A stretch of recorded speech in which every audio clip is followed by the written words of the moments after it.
রাধে রাধে।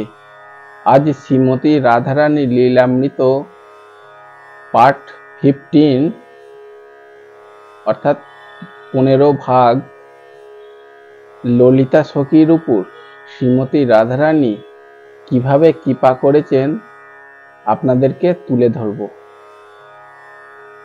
আপনারা একটা জিনিস আশ্চর্য হয়ে জানবেন, শ্লেচ্ছ ঘরেতে ললিতা সখীর জন্ম হয়েছিল।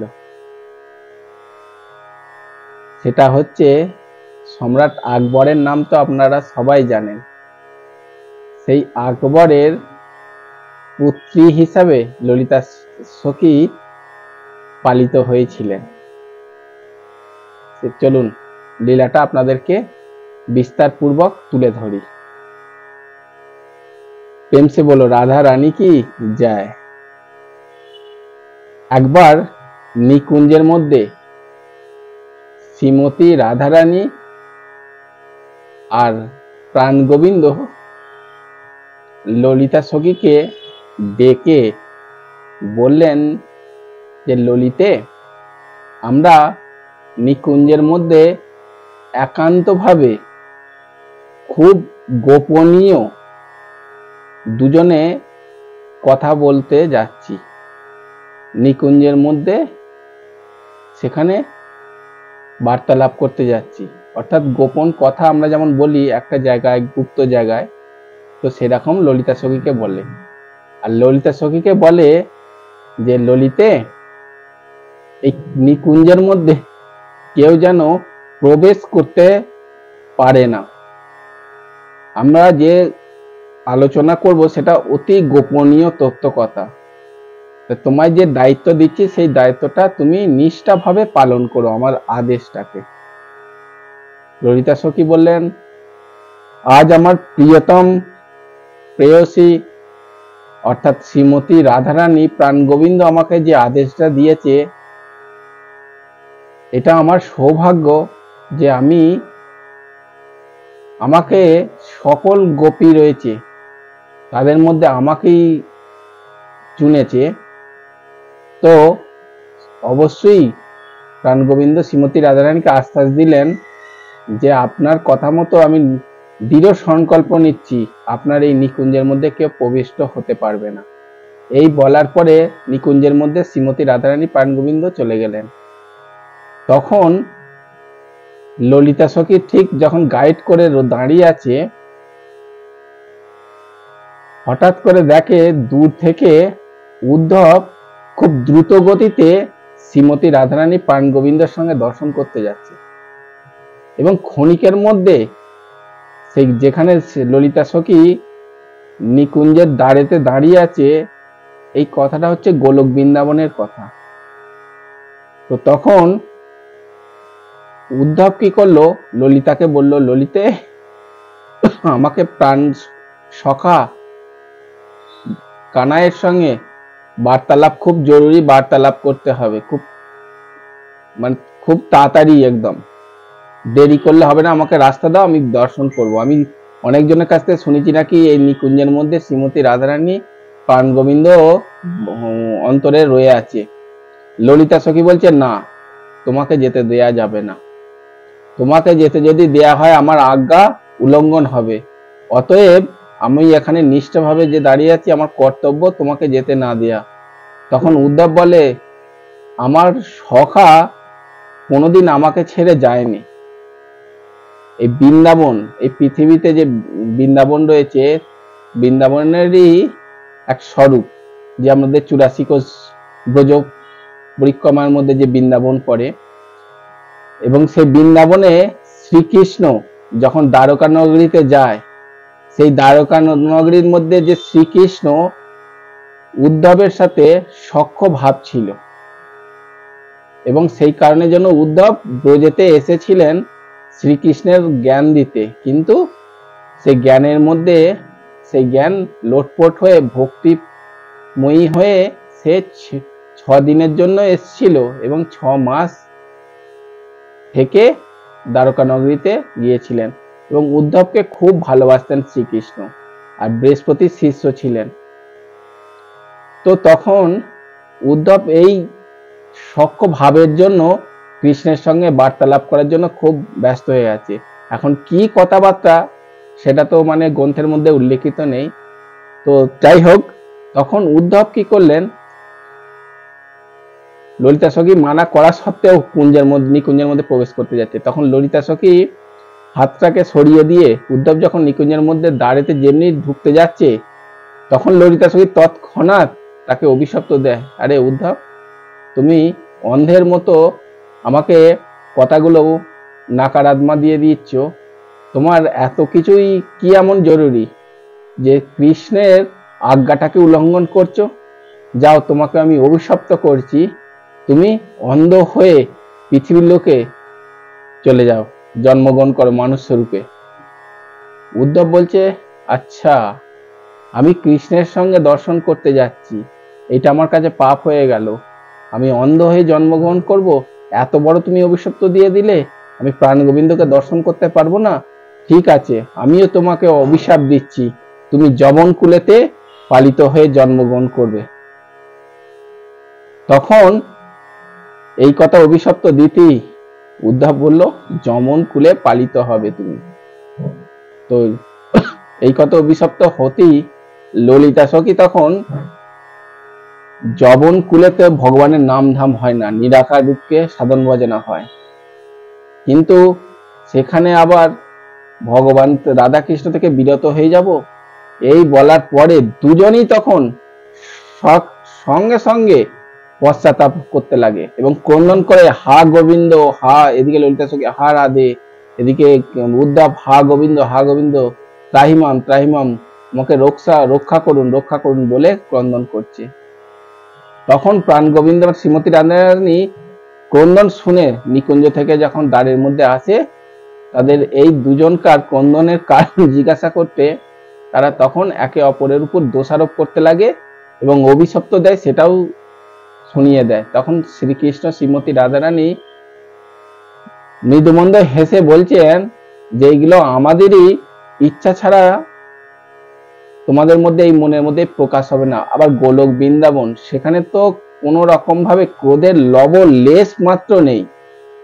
তোমরা চিন্তা করো না, আমরা নিকুঞ্জের মধ্যে যে গোপনীয় তথ্য কথা আলোচনা করছি সেটা তোমাদেরকে বাস্তবিক করে তুলে ধরি। আমরা ভাবছি যে পৃথিবী লোক থেকে ছেড়ে চলে আসা হয়েছে ৫,৫০০ বছর হয়ে গেল, দাপর যুগ থেকে কলিযুগ এসেছে। কলিযুগের মানুষের আয়ু খুব অল্প, কিভাবে ধর্মের পথে যাবে, কে এরকম ভাবে আমাদের নাম প্রচার করবে, তাদেরকে উদ্ধার করবে। তো এইরকম বার্তালাপ করতে করতে তোমরাই যখন এরকম আমার ইচ্ছাতেই সব হয়েছে, তোমরা চিন্তা করো না, আমি তোমাদের উপর অশেষ কৃপা করব। তখন শ্রীমতী রাধারানীর কাছে গিয়ে ললিতা সখী ফুটফুট করে ক্রন্দন করতে করতে বলছে যে, রাধাজু, আমি প্রাণ গোবিন্দকেও ভালোবাসি, আপনাকেও ভালোবাসি, কিন্তু তথাপি আমি যেন সদা সর্বদাই আমি যেন দুজনকে চিন্তা থেকে বিরত যেন না হই, শিলচ্ছগড়ে ভালোই আমি জন্মগ্রহণ করি না কেন। তখন বলছে, জন্ম তুমি শিলচ্ছগড়ে জন্মগ্রহণ করবে না, তুমি পালিত হয়ে থাকবে, কিন্তু সময়ের পরিপ্রেক্ষিতে আবার গোলক বৃন্দাবনে চলে আসবে। তুমি চিন্তা করো না, সদা সর্বদাই তুমি আমাদেরই চিন্তা হয়ে লীলা বিলাস হয়ে যেরকম ভাবে মানসিক সেবা সেরকম করতে পারবে। এটা সংযোগের ফলে হয়েছে এবং এইটার ফলে তুমি দৃষ্টিকোণ করবে। তখন ললিতা সখী বলে, তাই যদি আপনাদের ইচ্ছা হয়ে থাকে তাহলে আমাকে আশীর্বাদ করুন, যেন আপনার নাম সারা বিশ্ব জুড়ে যেন প্রচার করতে পারি। তখন ললিতা সখীকে আবার আশীর্বাদ দিলেন শ্রীমতী রাধারানী, ঠিক আছে, এক রূপে তো শ্লেষ্ঠদের ঘরেতে জন্ম পালিত হবে, দ্বিতীয় রূপেতে আবার যখন আমার ধামে আসবে, তারপরে আবার তুমি আমাদেরই দুটো রূপের একটা রূপ প্রকাশিত করবে, সেটা হচ্ছে বাঁকে বিহারী ভগবান কি জয়।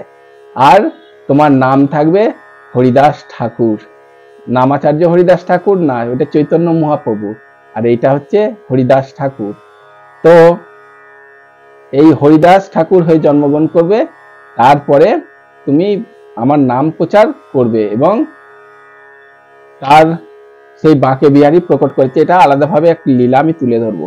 আর উদ্ধবের প্রসঙ্গ যে আমাদের সুরদাস হয়ে জন্মগ্রহণ করেছিলেন দিল্লিতে, সেইটার লীলাতেও আমি শ্রীমতী রাধারানীর কিভাবে কৃপা পেয়েছেন সেটাও তুলে ধরবো। আজকে ললিতা সখীর শ্লেচ্ছ ঘরে পালিত হয়েছিল কিভাবে তুলে ধরি, কিন্তু অল্প সংক্ষেপে, কারণ 15 মিনিটের উপরে আমার ফেসবুকে আর কোনো পোস্ট হচ্ছে না। চলুন, রাধে রাধে। তখন আমাদের ললিতা সখী একদিন যোধা আকবরের পত্নী, অনেক পত্নী ছিল, তার মধ্যে যোধা আকবর একদিন যমুনার তীরে হাঁটতে যায়। সেই সময় করে ললিতা সখীকে এক কন্যা হিসেবে একটা পদ্ম ফুলের মধ্যে দেখে এবং তাকে নিয়ে এসে ঘরে পালিত করে, কিন্তু আকবরকে জানাতে দেয়নি। ধীরে ধীরে ধীরে পালিত হয় এবং বড় হতে হতে যৌবন অবস্থায় আসে। তখন কি করে, আকবর একদিন তার মাতা যে যোধা যে তার মেয়েকে বলে, তার মেয়ের সামনে একদিন ক্রন্দন করছে। তখন মেয়ে বলে যে মাতা তুমি ক্রন্দন করছো কেন? বলছে তোমার পিতা অনেক বেগমের সাথে থাকে, কিন্তু আমাকে প্রতি কোনো থাকে না, চিনতেই পারে না, তো আমি এখন ওদের থেকে দূরে হয়ে পড়েছি।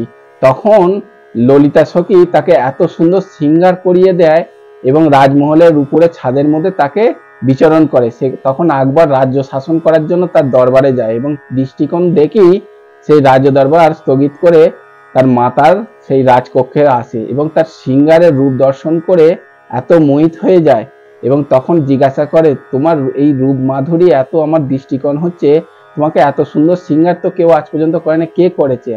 অনেকবার বলার পরে তখন তার মেয়ের নাম বলে এবং মেয়েকে দেখা মাত্রই তখন তার কামের সৃষ্টি হয়। ললিতা সখী তো বিশাল সুন্দর আকৃতির রূপ, কামের সৃষ্টি হয় এবং যেমনি কাম সৃষ্টি হয় তাকে গ্রহণ করার জন্য তৎক্ষণাৎ আকবরের শরীরের রঙের মধ্যে আমাদের মানে ফোসকা ফুটে যায়, যেটা হচ্ছে কোড়া যেটা বলা হয়, যে একদম পুঁজ রক্ত আদি ইত্যাদি বুঝে নিন। তো এত হয়ে যায়, তৎক্ষণাৎ একদম ধরাম করে পড়ে গিয়ে শরীরে কম্পন দেখা দেয় এবং চারিদিকে ফোসকায় ফোসকা। রাজবৈদ্যদেরকে সবাইকে বলে যে আমাকে এ থেকে নিবারণ করে দেওয়ার জন্য যে করবে তাকে মুখ মাঙ্গা দেবো, কিন্তু কোনো বৈদ্য কিছু পারলো না। তখন আমাদের যে আকবরের যে তার সহযোগিতা যে বীরবল, সে বলে সন্ত মহাপুরুষ হচ্ছে সুরদাস নামক, সে যদি এসে যদি মানে কিছু উপায় যদি বলতে পারে তো পারবে, কারণ আমি জানি সন্ত মহাপুরুষদের বাণীর মধ্যে কিছু রয়েছে। তো সুরদাসকে নিয়ে আসে এবং সুরদাস তার মনের কথা খুলে বলায় আকবরকে যে আকবর, তুমি কোনো নারীর প্রতি, কোনো মেয়ের প্রতি তুমি কুদৃষ্টি দিয়েছিলে, কুভাবনা নিয়েছিলে। তখন মানা না করা সত্ত্বেও তখন তাকে আলাদা ডেকে বলে সত্যি কথা বলো, যার ফলে এটা এরকম রোগাগ্রস্ত হয়েছো। তখন বলেছে হ্যাঁ। তখন সেই কন্যাকে ডাকা বলছে ওর কাছে তুমি ক্ষমা স্বীকার করো। তখন ক্ষমা স্বীকার করতেই এবং বলে আর দ্বিতীয় হচ্ছে যত বৈষ্ণবদেরকে তুমি প্রসাদ গ্রহণ করাও। আর তারপরেই তখন ওকে বললো আরে ললিতে, তুমি এখন এবার তোমার যা টাইম হয়েছে। তখন ললিতা সখী তখন বলছে আরে উদ্ধব, যাও তুমি এবার নাম ভগবানের নাম প্রচার করো, আমরা অতি সুন্দরভাবে যেভাবে অভিশপ্ত দিয়েছি আমরা পশ্চাতাপ করেছি, আর এরকম ভুল করব না। তখন ললিতা সখী সাক্ষাৎ রূপে গোলক বৃন্দাবনে চলে গেলেন, আর এদিকে আকবরও সুস্থ হয়ে গেলেন সন্ত পুরুষদেরকে খাইয়ে প্রসাদ দিয়ে, আর পরে সুস্থ হয়ে গেল এবং উদ্ধবকে বললেন কি মুখ মাঙ্গা চাও? বলে আমার কিছু চাই না, আমি একমাত্র প্রাণ গোবিন্দকেই চাই। তো উদ্ধবের লীলাতে শেষ পর্যন্ত আমি আবার একটা বিস্তার লীলা বলবো, কিন্তু ললিতা সখীর উপর যে রাধারানী কৃপা করলেন এইটা আপনাদেরকে তুলে ধরলাম। তো অল্প সময়ের মধ্যে আরো বিস্তার হয়ে আছে, পরে আবার সময় পেলে আপনাদেরকে বিস্তার করে তুলে ধরবো। আর উদ্ধব কিভাবে রাধারানী প্রাণ গোবিন্দের কৃপা পেল সেটা 16মা ভাগের মধ্যে আপনাদেরকে তুলে ধরে বলবো, ঠিক আছে? এখানে শ্রীমতী রাধারানীর লীলামৃততে আপনাদেরকে শতকোটি প্রণাম জানাচ্ছি। যদি ভালো লাগে, এত মেহনত করলাম, এত কিছু জানলাম, যদি ভালো যদি লাগে ভিডিওটা 1 সেকেন্ড লাগবে শেয়ার করে দিতে, সকলের কাছে শেয়ার করে দিলে আপনিও রাধারানীর কৃপা পাবেন, এতে কোনো সন্দেহ দরকার নেই। তাই সনাতন ধর্ম যত ভক্তির পথে এগোতে পারে আপনারা এগুলো শেয়ার করে দেবেন, ভালো ভালো প্রসঙ্গগুলো, ঠিক আছে? प्रेम से बोलो राधा रानी की जय, राधा रानी की जय, राधे राधे राधे राधे राधे राधे, बोलो राधे राधे राधे राधे, बोलो राधे राधे राधे राधे, জয় রাধে রাধে রাধে রাধে, জয় রাধে রাধে রাধে রাধে, রাধা রানী কি জয়, আলবেলি সরকার কি জয়।